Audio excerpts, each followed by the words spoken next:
Thanks for watching. We appreciate you. Please subscribe.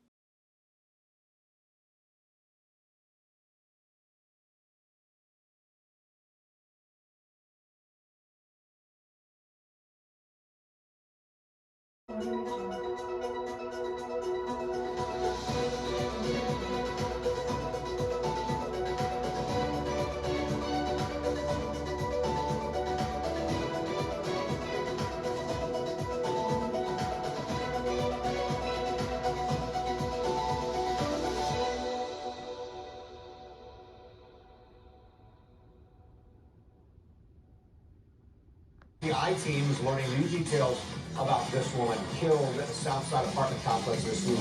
Ashley Fowler, a mother of 3 before she was found brutally murdered. The I-team has learned the man suspected of killing her, Otis Lee Tucker, has a criminal past, spending 5 years in prison in another state for violent crimes. Tucker was even questioned in the case of a missing woman in Richmond, Virginia. News for Jack's I-team investigator Ann Maxwell live outside the Duval County Jail where Tucker is being held. And you've been digging into his past. Yeah, Joy Kent, he spent 5 years in prison in Virginia, as you mentioned, and he moved to Jacksonville earlier this year. JSO arrested him in July, but while he was on probation, but he was released, and now he stands accused of murder.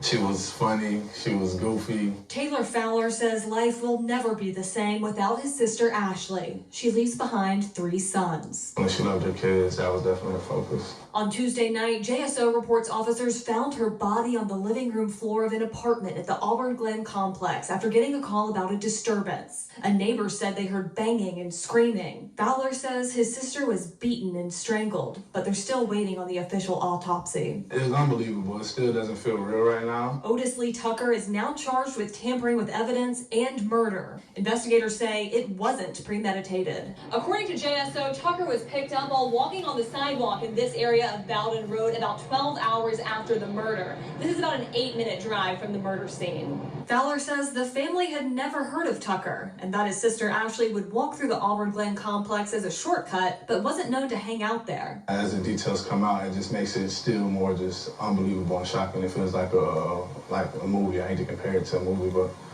it just doesn't feel real right now. Some of those details trace back to Richmond, Virginia, where Tucker was arrested on charges of rape, strangulation, and unlawful bodily injury in 2016. The rape charge was dropped, but he pleaded guilty to the others and was sentenced to 5 years in prison. 2016 is also when Keisha Jacobs went missing in Richmond. Her mother, Tony Jacobs, says Tucker was the last person to talk to her. Everything in my heart is saying that my daughter's still out here. I mean, what was your reaction when you heard he'd been taken in on a murder charge in Jacksonville? I wasn't surprised. And my thought was, oh my God, who did he murder? And then, I found it was a young lady and everything, and my heart just went out to the family. The Virginia Department of Corrections confirms Tucker had been out on prison on probation, and he was allowed to move to be with his fiancée in Florida, where his supervision continued. Records show Tucker was arrested by JSO in July on charges of making false 911 calls and lying to law enforcement. Virginia DOC said they didn't take any action after the arrest because they were waiting to see if the charge would stick. JSO says it's up to probation officials to issue a warrant for violations, so they let him go. My sister didn't deserve this. She was a beautiful person. And like I said, it could happen to anybody. Please, I really hope our justice system steps up and makes sure these criminals and people who have a clear history of hurting people stay put away.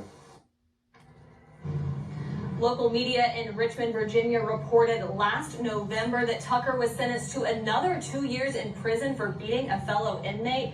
But a detective in Richmond told me that charge was thrown out because of an issue with the prosecution. The Richmond Police Department says the case into that missing woman there is still active and ongoing, and the lead detective on it is in touch with the authorities here in Jacksonville. Live downtown, Ann Maxwell, Channel 4.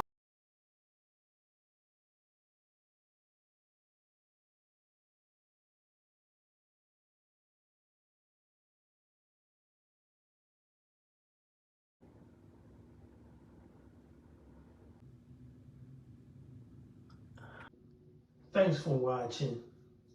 We appreciate you. Please subscribe.